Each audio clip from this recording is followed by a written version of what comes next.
Hi hello friends, ಎಲ್ಲರಿಗೂ advance ಹೊಸ ವರ್ಷದ ಶುಭಾಶಯಗಳು. ಹೊಸ ವರ್ಷದ ಸಂಬಂಧಪಟ್ಟಂತೆ ಒಂದು ಹೊಸ ವಂಚನೆಯನ್ನ ಈ ಫ್ರಾಡ್ಸ್ಟರ್ಗಳು ಮಾಡಕ್ಕೆ ನಿಂತಿದ್ದಾರೆ. ಸೊ ಅದ್ರ ಬಗ್ಗೆ ನಿಮ್ಗೆ ನಾನು ವಿವರವಾಗಿ ತಿಳಿಸ್ಕೊಡ್ತೀನಿ. ವಿಡಿಯೋನ ಪೂರ್ತಿಯಾಗಿ ನೋಡಿ. ಸೊ ಈ ಸೈಬರ್ ಫ್ರಾಡ್ಸ್ಟರ್ಗಳು ಏನ್ ಮಾಡ್ತಾ ಇದಾರೆ ಅಂತಂದ್ರೆ, ಇದೇ ಹೊಸ ವರ್ಷದ ಹೆಸರಲ್ಲಿ ನಿಮ್ಗೆ ವಾಟ್ಸ್ಆಪ್ಗೆ ಒಂದು APK ಫೈಲ್ ಅನ್ನ ಕಳಿಸ್ಕೊಡ್ತಾರೆ. ಆ APK ಫೈಲ್ ಅಲ್ಲಿ ಈ ಫ್ರಾಡ್ಸ್ಟರ್ಗಳು ಒಂದು ಮಾಲ್ವೇರ್ ಅನ್ನ ನಿಮ್ಗೆ ಅದರಲ್ಲಿ ಹಾಕಿ ಕಳಿಸ್ಕೊಡ್ತಾರೆ. ಆ ಲಿಂಕ್ ಇದೆ ಅಲ್ಲ, ಆ ಲಿಂಕ್ ಅಲ್ಲಿ ಹಾಕಿ ಕಳಿಸ್ಕೊಡ್ತಾರೆ.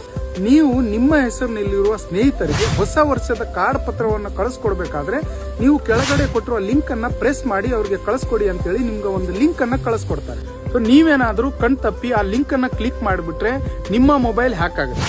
ಸೊ ಹ್ಯಾಕ್ ಆಗಿದ ನಂತರದಿಂದಾನೇ ನಿಮ್ಮ ಏನಿದೆ ಪ್ರಾಬ್ಲಮ್ ಶುರು ಆಗುತ್ತೆ. ಸೊ ಹ್ಯಾಕ್ ಆಗಿದ ತಕ್ಷಣ ನಿಮ್ಮ ಗ್ಯಾಲರಿಯಲ್ಲಿರುವ ಫೋಟೋ, ನಿಮ್ಮ ಕಾಂಟ್ಯಾಕ್ಟ್ ಡೀಟೇಲ್ಸ್ ಮತ್ತೆ ನಿಮ್ಮ ಬ್ಯಾಂಕ್ ಅಕೌಂಟ್, ಬ್ಯಾಂಕ್ ಎಲ್ಲ ಡೀಟೇಲ್ಸ್ ಕೂಡ ಅವ್ರಿಗೆ ಹೋಗುತ್ತೆ. ಸೊ ಅವಾಗ ನಿಮ್ಮ ಬ್ಯಾಂಕ್ ಅಕೌಂಟ್ ಖಾಲಿ ಆಗೋ ಚಾನ್ಸಸ್ ಕೂಡ ಇದೆ. ಇವೆಲ್ಲ ಆದ ನಂತರ ಫ್ರಾಡ್ಸ್ಟರ್ಗಳು ನಿಮ್ಗೆ ಏನ್ ಮಾಡ್ತಾರೆ ಅಂತಂದ್ರೆ, ಎಮೋಷನಲಿ ಮತ್ತೆ ಫೈನಾನ್ಸಿಯಲಿ ನಿಮ್ಮ ದುಡ್ಡನ್ನ ತಗೊಂಡು ನಿಮ್ಗೆ ಎಮೋಷನಲ್ ಆಗಿ ಬ್ಲಾಕ್ ಮೇಲ್ ಮಾಡಕ್ಕೆ ಸ್ಟಾರ್ಟ್ ಮಾಡ್ತಾರೆ.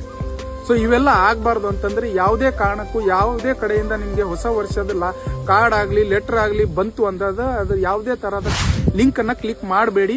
ಸೊ ನಿಮ್ಮ ಯಾವುದೇ ತರ ಫ್ರೆಂಡ್ಸ್ ಗಳಿಗೆ ಕಳಿಸಬೇಡಿ, ಅವ್ರಿಗೂ ಕೂಡ ತೊಂದರೆಯಲ್ಲಿ ಹಾಕಕ್ಕೆ ಹೋಗಬೇಡಿ. ಸೊ ಈ ವಿಡಿಯೋನ ಪ್ರತಿಯೊಬ್ಬ ನಿಮ್ಮ ಫ್ರೆಂಡ್ಸ್ ಗಳಿಗೆ ಶೇರ್ ಮಾಡಿ, ಅವ್ರಿಗೂ ಕೂಡ ಈ ವಿಷಯದ ಬಗ್ಗೆ ತಿಳಿಲಿ.